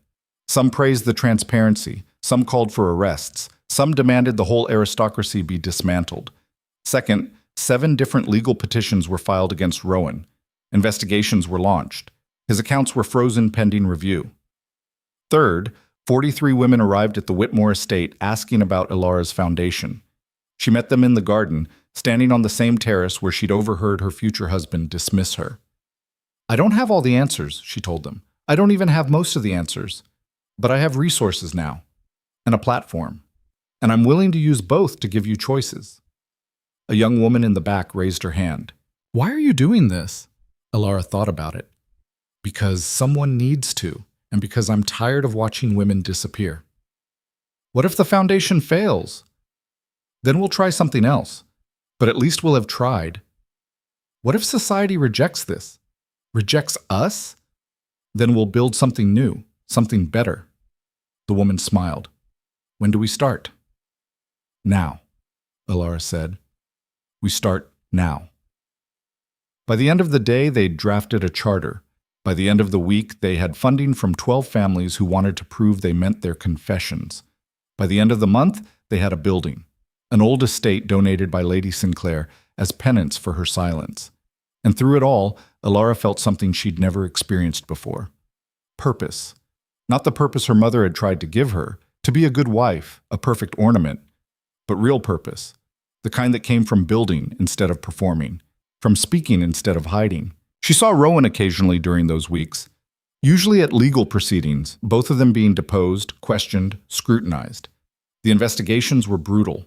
Every transaction he'd ever made was examined, every letter was read, but he never tried to run from it. One afternoon, they passed each other in a courthouse hallway. "How are you holding up?" Ilara asked. "I've been better. You?" "Same." "The foundation?" "Growing faster than I expected." "Yours?" He'd started his own project, a workers' council to give his tenants actual representation in estate decisions. "Messy," he admitted. "Turns out giving up power is harder than I thought." "Worth it?" "Ask me in 6 months." They smiled at each other, the same tired smile of people in the middle of a war they'd chosen to fight.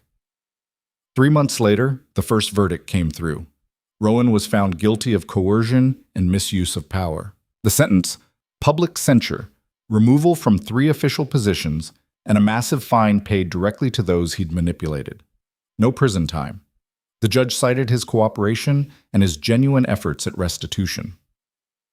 The day of the sentencing, Ilara was in the courtroom. When Rowan stood to receive his punishment, his eyes found hers. She nodded. He'd survived. Diminished, but alive. Accountable, but free. After the trial, they walked out together into the late winter afternoon. "So," Rowan said, 6 months are almost up." "They are." "Have you decided?" "About what?" "Whether you want to marry me." Ilara stopped walking, turned to face him. "Do you want to marry me? Knowing what it means? Knowing I'll never be quiet or convenient or easy?" "Yes." "Why?" "Because you're the only person who's ever demanded I be better. And because I think we might actually build something real together." Ilara looked at him, at the man who'd once reduced her to a transaction, who'd learned slowly and painfully to see her as human. "Ask me properly," she said. Rowan knelt right there on the courthouse steps. "Ilara Whitmore, will you marry me? Not because it's convenient or expected, but because I want to spend my life trying to be worthy of you?" People passing by stopped to stare. Ilara let them stare. "Yes," she said. "On one condition. Anything. We write our own vows, none of the traditional promises about obedience or submission. We promise partnership, truth, mutual respect." Rowan stood. "Deal." They shook hands like they were signing a contract. Then, because it felt right, they kissed. The crowd that had gathered applauded. And for once, Ilara didn't mind performing, because this time it wasn't a performance. It was real. The wedding was scheduled for the first week of April, exactly 6 months after the courthouse proposal. But 3 weeks before the ceremony, Lord Pemberton made his final move. The lawsuit arrived by courier on a Tuesday morning. Ilara was at the foundation building, teaching a class on contract law to 16 women who'd never been allowed to read legal documents before when her assistant rushed in with the papers. "It's Pemberton," the woman said, breathless. "He's suing you, and the Duke, and the foundation." Ilara took the documents, scanning them quickly. The charges were elaborate: defamation, conspiracy, fraud, alienation of affection, a legal assault designed to drain resources and destroy credibility. But buried on page 7 was the real threat: a motion to seize the foundation's assets pending trial. If granted, they'd lose everything: the building, the funding, the programs they'd spent months building. One of her students, a young woman named Claire, who'd left an abusive marriage to join the foundation, leaned forward. "What does it mean?" "It means he's trying to shut us down." "Can he?" Ilara looked at the date on the filing. "He's asking for an emergency hearing tomorrow. If the judge grants the seizure, we'll have 48 hours to vacate." The room went silent. "So we fight it," another woman said. Margaret, older, who'd lost her home when her husband died and left everything to his brother. "We fought everything else." "This is different," Ilara said.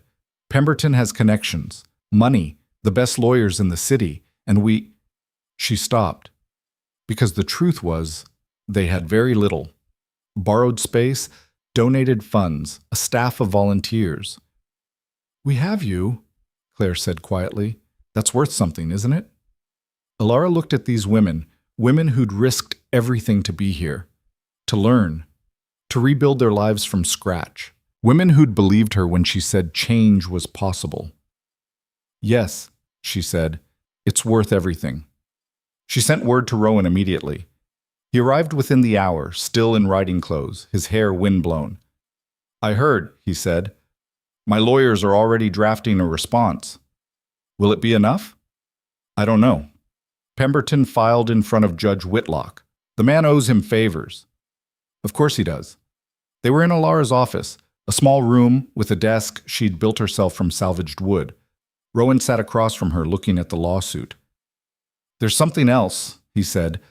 Pemberton's claiming the foundation is a front, that you're using it to funnel money from my estate, that the whole thing is fraudulent. That's insane. Every transaction is documented. I know, but he's arguing that because we're engaged, there's a conflict of interest, that you manipulated me into funding this to gain power. Alara felt ice settle in her stomach. He's using our relationship against us. Yes. So what do we do? Rowan met her eyes. We could postpone the wedding, create distance, show that the foundation operates independently. No. Alara, I said no. That's exactly what he wants. To make us doubt each other. To prove that we're still playing games instead of building something real. But if we don't, then we lose the foundation. I know. But if we postpone the wedding, we lose something more important. We lose our integrity. We lose the proof that two people can actually change. Rowan was quiet for a long moment. Then he said, You're right. We fight together. Whatever comes. Whatever comes, Alara echoed. That night she couldn't sleep.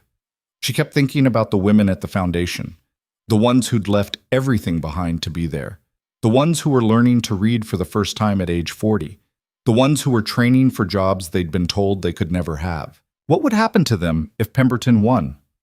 At 2 a.m, she gave up on sleep and went down to her study, found a stack of letters that had arrived that week, correspondence from women across the country who'd heard about the foundation, asking how to start similar programs in their cities, begging for help escaping marriages that were killing them slowly. She read through them all, feeling the weight of what they'd built. And then she had an idea. The emergency hearing was set for 10 o'clock Wednesday morning. Alara arrived at the courthouse at 9, flanked by Rowan and his legal team. Pemberton was already there, surrounded by 4 lawyers in expensive suits. He smiled when he saw her. Miss Whitmore, ready to admit defeat? Never learned how, she said. You will today. They filed into the courtroom. Judge Whitlock presided, an older man with sharp eyes and a reputation for favoring the established order. Alara's heart sank looking at him. This was Pemberton's arena, and they were fighting uphill. The hearing began with Pemberton's lawyer laying out their case. The foundation was fraudulent. Alara had manipulated the Duke. The whole operation was designed to enrich herself and undermine legitimate society structures. The lawyer presented documents, financial records taken out of context, testimonies from people who'd never even visited the foundation. It was a masterclass in legal manipulation. Then it was their turn. Rowan's lead attorney stood, a woman named Catherine Morris, who'd been one of the first to join Alara's foundation before returning to her legal practice. Your Honor, Catherine said, the plaintiff's case rests on the assumption that the foundation exists to serve Miss Whitmore's interests. I'd like to present evidence to the contrary. She gestured to the back of the courtroom. The doors opened, and 43 women walked in. Every woman who'd joined the foundation in those first months. Claire, Margaret, all of them. They filed into the gallery silently, filling the seats. Judge Whitlock frowned. What is the meaning of this? These women, Catherine said, are the foundation. Not Miss Whitmore, not the Duke. Them. I'd like to call a few of them to testify about what the foundation has actually done. Pemberton's lawyer objected immediately. Your Honor, this is highly irregular. So is trying to destroy a charitable organization out of spite, Catherine shot back. But here we are. Judge Whitlock considered, then nodded. I'll allow it. Briefly. Claire was called first. She walked to the witness stand, her hands shaking but her voice steady. Tell the court, Catherine said gently, what the foundation has done for you. Claire took a breath. I was married at 18 to a man who beat me. For 7 years, I stayed because I had nowhere else to go. No money, no education, no way to survive on my own. The courtroom was silent. 6 months ago, I heard about Miss Whitmore's foundation. I walked in with nothing but the clothes I was wearing. They gave me a room, food, safety, and then they gave me something I'd never had, choice. They taught me to read, to write, to understand contracts so I could never be trapped again. And now? Catherine asked. Now I'm training to be a bookkeeper. I have work. I have money I earned myself. I have a future. Claire looked directly at Pemberton. This foundation didn't enrich Miss Whitmore. It saved my life. Margaret testified next, then 3 others, each one telling a story of escape, education, transformation. By the 4th testimony, Judge Whitlock was leaning forward, listening intently. By the 6th, Pemberton's lawyer had stopped objecting. When the last woman finished, Catherine turned to the judge. The foundation has served 87 women in 5 months. It's funded by donations from multiple families, all documented and audited. Miss Whitmore takes no salary. She works there as a volunteer while maintaining her own household. The Duke's contributions are substantial, but they're a fraction of the total funding. And most importantly, she paused. This foundation exists because someone had to do something. Because the system we have leaves women with impossible choices. Miss Whitmore chose to create an alternative. That's not fraud. That's courage. Judge Whitlock looked at Pemberton. Do you have a response? Pemberton stood. Your Honor, this is all very touching, but it doesn't address the fundamental issue, which is, the judge interrupted, that Miss Whitmore used her relationship with the Duke to what? Build something that helps people? To create opportunities that didn't exist before? The judge's voice was sharp. Lord Pemberton, I've reviewed your filing. The evidence you've presented is circumstantial at best, but what I've heard this morning is concrete, specific, real. Your Honor, I'm denying your motion. Judge Whitlock banged his gavel. The Foundation's assets will not be seized. Furthermore, I'm dismissing your lawsuit with prejudice. You may not refile. The courtroom erupted. Pemberton's face went red. This is outrageous. You demand nothing in my courtroom, Judge Whitlock snapped. You filed a frivolous lawsuit designed to harass and intimidate. If you continue this vendetta, I'll consider sanctions. Are we clear? Pemberton's mouth worked soundlessly. Then he turned and stormed out. Alara sat frozen, barely believing what had just happened. Rowan's hand found hers under the table. We won. We won, she repeated, stunned. The women in the gallery were crying, hugging each other. Catherine was grinning. Judge Whitlock cleared his throat. Miss Whitmore, could you approach the bench? Alara stood on shaky legs and walked forward. The judge looked at her for a long moment. I have 4 daughters, he said quietly. 3 of them are married to men they didn't choose. 1 of them is miserable. And there's nothing I can do about it because that's how things work. Or worked. He paused. What you're building, it matters. Don't let people like Pemberton stop you. I won't, Your Honor. Thank you. She walked back to Rowan in a daze. Around them, the courtroom was clearing, but the women from the foundation remained. Claire approached, tears streaming down her face. We did it. You did it, Alara corrected. You stood up there and told the truth, all of you. You gave us the courage. No, you gave me the reason. Outside the courthouse, reporters were waiting. Word had spread fast. They shouted questions as Alara and Rowan emerged. Miss Whitmore, how does it feel to win? What's next for the foundation? Will this affect your wedding? Alara stopped at the top of the steps. Rowan stood beside her. The foundation will continue exactly as before, she said. Growing, serving, creating opportunities for women who've been told their only value is in silence and service. And Lord Pemberton? Lord Pemberton made a mistake. He thought attacking us would destroy what we'd built. But he didn't understand something fundamental. You can't destroy an idea whose time has come. The foundation isn't about me or the Duke. It's about every woman who's ever felt powerless and decided she deserved better. Are you saying women are better than men? A reporter called out. I'm saying people are better when they have choices. Men and women both. That's all we're offering. Choice. Another reporter. Your wedding is in 2 weeks. Has this changed anything? Rowan spoke for the first time. It's made me more certain.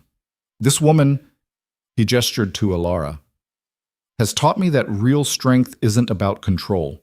It's about partnership, trust, mutual respect. I'm marrying her not despite her refusal to be quiet, but because of it. The reporters scribbled frantically. As they walked to this carriage, Alara felt something shift inside her. The weight she'd been carrying, the fear that it would all fall apart, that Pemberton would win, that she'd fail everyone who'd believed in her. It lifted. Not completely. There would be other fights, other obstacles, but this battle, they'd won it cleanly. I need to go to the foundation, she told Rowan. The women will want to celebrate. I'll come with you. You don't have to. I want to. They arrived to chaos. The women had heard the news and were dancing in the main hall, music playing. Someone had brought wine from somewhere. It was joyful and messy and completely unplanned. Claire saw them and ran over. We won! We actually won! You were incredible, Ilara said. All of you, standing up there, telling your stories. That took real courage. You taught us how. No, I just stopped hiding. You all did the hard part. Margaret appeared with 2 glasses of wine. To the foundation! To the foundation! Everyone echoed. Alara drank, feeling the warmth spread through her chest. Around her, women were laughing, crying, holding each other. 6 months ago, most of them had been trapped. Now they were here, celebrating a victory they'd won together. This is what power looks like, Rowan said quietly beside her. Alara looked at him. What do you mean? Real power, not control or manipulation. This. People choosing to stand together because they believe in something. You helped build this too. I provided money. You provided the vision. We both took risks. True. He smiled. I think we make a good team. I think so too. Later, after the celebration wound down and the women started heading home or to their rooms in the residence wing. They'd added last month, Alara and Rowan sat in her office. There's something I need to tell you, Rowan said. What? I've been thinking about my title, about what it means, about whether I deserve to keep it after everything I've done. Alara's heart clenched. What are you saying? I'm saying I'm considering renouncing it, stepping down, letting someone else take the responsibilities. Rowan, hear me out. That title comes with power I abused, with a legacy of control and manipulation. Maybe the right thing to do is walk away. Or maybe, Alara said carefully, the right thing to do is transform it. Use that power differently. Show that even institutions can change. You think that's possible? I think if you walk away, someone like Pemberton fills that space. Someone who will use it exactly how you used to. But if you stay and actually do the work, create accountability, share power, build something new, that's when real change happens. Rowan considered this. It won't be easy. Nothing worthwhile is. You sound like you're speaking from experience. I am. He reached across the desk and took her hand. When I proposed, both times, I said I wanted to be worthy of you. I'm not sure I ever will be, but I want to spend my life trying. You're already closer than you think. How do you figure? Because you're asking questions instead of assuming answers. You're listening instead of commanding. You're choosing vulnerability instead of control. That's growth, Rowan. That's change. Thanks to you. Thanks to both of us being willing to do the hard work. They sat in comfortable silence for a moment. 2 weeks, Rowan said finally. What? Until the wedding. 2 weeks until we make this official. Nervous? Terrified. Me too. Good. I'd be worried if you weren't. Alara laughed. Why? Because fear means it matters. And this, us, it matters more than anything. The wedding took place on the first Saturday in April. Not in a cathedral or grand estate, but in the foundation's garden. The same space where Alara had met with those first 43 women and promised to give them choices.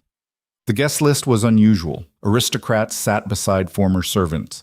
Wealthy donors sat beside women who'd arrived at the foundation with nothing. Alara's mother was there, sitting in the front row, her eyes bright with tears. Rowan's family had mostly declined to attend, too scandalous, too radical, too much change too fast. But his younger sister came, and she'd brought flowers. The ceremony began at sunset. No traditional music, no formal procession. Just Alara and Rowan walking toward each other from opposite ends of the garden, meeting in the middle. The officiant was Judge Whitlock, who'd agreed to perform the ceremony as a personal favor. "We're gathered here," he began, "to witness something unusual, not just a marriage, but a partnership. Not just a union, but a promise of mutual transformation." Alara wore midnight blue, her armor color. Rowan wore simple black, no medals or decorations. They'd written their own vows, as promised. Rowan spoke first. "Alara, 6 months ago, I stood in a library and told you I couldn't be part of your war. I was wrong. Your war was never about destruction. It was about creation, building something new from the ashes of something broken. You asked me to see you, not as a convenience, but as a person. I didn't just see you. You made me see myself. All the ways I'd hidden, all the ways I'd hurt people, all the ways I'd chosen comfort over courage." His voice caught. He paused, steadied himself. "I can't promise to be perfect. I can't promise never to fail. But I promise to keep trying, to keep listening, to keep choosing partnership over control. I promise to stand beside you, not above you, to build with you, not for you, and to love you, not despite your refusal to be quiet, but because of it. Because you taught me that silence isn't peace. It's just another form of surrender." Alara's turn. "Rowan, I heard you reduce me to a transaction, and instead of accepting it, I decided to become impossible to ignore. I thought that was rebellion, but rebellion is just reaction. What you helped me discover, what we've built together, is revolution. Real, lasting change. Not just refusing the old rules, but writing new ones." She took a breath, her eyes finding his. "I promise to challenge you when you slip back into old patterns, to call you out when you choose control over trust, to never let you forget that power isn't something you hold, it's something you share. And I promise to do the same for myself, to keep speaking even when it's uncomfortable, to keep building even when it seems impossible, to choose truth over safety, always. I promise to love you honestly, completely, without trying to make you smaller to fit my expectations. And I promise that when we disagree, and we will, we'll fight fair. We'll listen. We'll remember that we're on the same side." Judge Whitlock smiled. "Do you have rings?" They exchanged simple bands. No diamonds, no ostentation, just gold circles they'd designed together, engraved with words only they could see. Alara's ring said, "Never small." Rowan's said, "Never silent." "By the power vested in me," Judge Whitlock said, "and by the courage you've both shown in choosing this path, I declare you married, partners in every sense of the word." They kissed, not tentatively or performatively, but deeply, a promise made physical. The crowd erupted in applause. As they walked back down the garden path together, Alara caught sight of her mother. She was crying openly now, but smiling too. Later, at the reception, a simple dinner held in the Foundation's dining hall, Alara's mother approached her.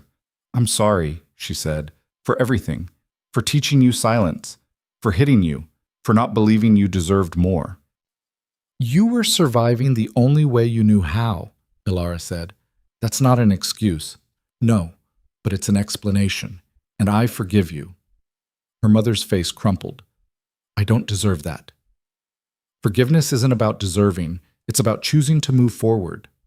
They embraced, both of them crying now. Across the room, Rowan was talking to Claire and Margaret, listening intently as they explained their plans to open a satellite program in the next city over. Alara watched him, this man who'd once valued her for her silence, now investing in her voice and the voices of others. Change was possible. She'd lived it, fought for it, built it with her own hands. The dinner continued late into the night. Dancing, laughter, stories shared between people who shouldn't have been in the same room together, but were anyway. brought together by the radical idea that everyone deserved dignity. Near midnight, Alara slipped out to the garden for air. The April night was cool, stars visible between clouds. Rowan found her there. "Hiding from your own wedding?" he asked. "Just breathing, taking it all in." "Regrets?" "None." "You?" "Not even one." They stood together, looking at the foundation building lit from within. "Do you ever think about that night?" Alara asked. "When you confronted me in the library after I left dinner?" "All the time." "What do you remember most?" "The moment you told me I was wrong, not politely, not carefully, just directly. You were being cruel. No one had ever said that to me before." "It needed saying." "Yes, it did." He turned to face her. "What do you remember?" "Realizing I had a choice, that I could keep performing or I could risk everything and be real. I chose real, and it terrified me. It terrifies me too sometimes, being this honest, this exposed. But I'd rather be terrified and alive than comfortable and numb." Alara leaned her head on his shoulder. "We did something today that everyone said was impossible." "What's that?" "We married as equals, real equals. Not in title or status, but in respect, in partnership, in our willingness to keep choosing each other even when it's hard. That's worth celebrating." "Yes, it is." They stood in the garden, the same garden where Alara had first promised to give women choices, where she'd built something from nothing, where she'd learned that power wasn't about control, but about creation. 3 months later, the foundation expanded to 4 cities. 6 months after that, 12. Within a year, there were programs across the country, each one independently run but connected by the same mission: give women choices. Alara split her time between the original foundation and traveling to help establish new ones. Rowan transformed his estate, creating the first workers' council with real decision-making power. Together, they became symbols of something society desperately needed to see: that change was possible, that people could grow, that power could be shared instead of hoarded.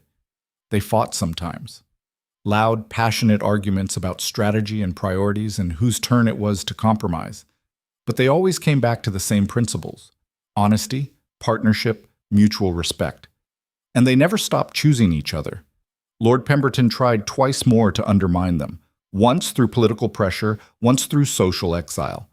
Both times, he failed. Because by then, Alara and Rowan had something he never could: genuine support from people they'd helped.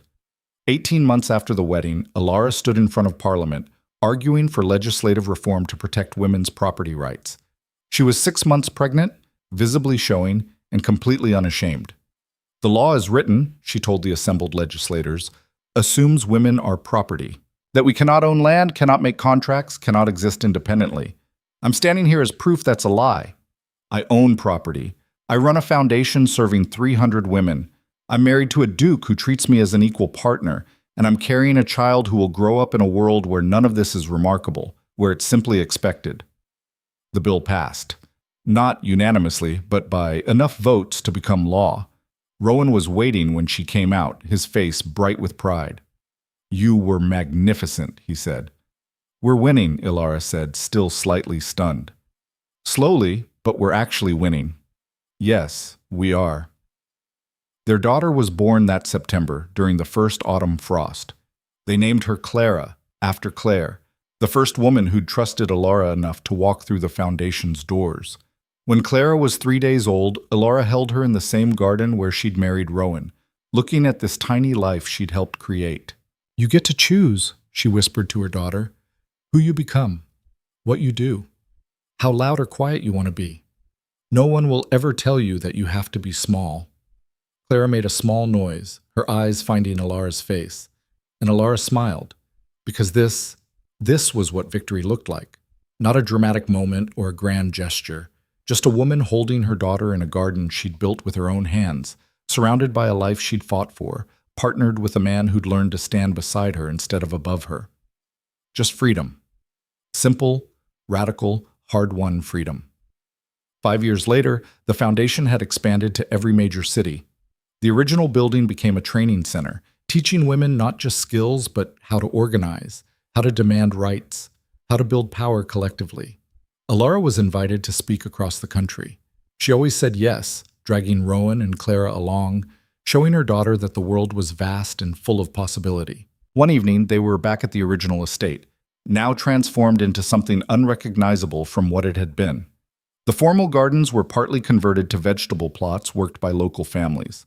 The ballroom hosted community meetings. The library was open to anyone who wanted to read. Alara stood on the same terrace where she'd overheard Rowan years ago, looking out at the transformed grounds. Rowan joined her, Clara asleep on his shoulder.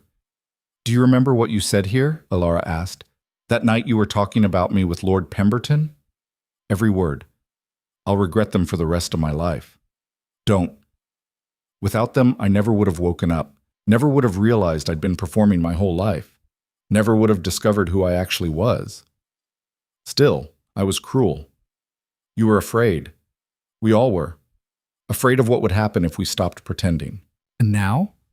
Alara looked at the gardens, at the house filled with people instead of empty formality, at her husband holding their daughter with gentle competence, at the foundation building visible in the distance. "Now I know the truth," she said. "The world doesn't end when you stop pretending. It begins." Rowan shifted Clara to his other shoulder. "She's going to be just like you, stubborn, brilliant, impossible to ignore." "Good. Should I be terrified?" "Probably, but you'll survive. You survived me, didn't you?" "Barely." She laughed, the sound carrying across the evening air. And somewhere in the distance, in one of the foundation buildings, women were gathering, learning, planning, building their own futures. Because one woman had refused to be small, and in refusing, had made space for countless others to stand tall. That was legacy. That was power. That was revolution. Thank you so much for staying with me through this incredible journey. If you enjoyed this story about courage, transformation, and the radical power of refusing to stay silent, please hit that like button and let me know in the comments what city you're watching from. Your support means everything. Until next time, remember, you were never meant to be small.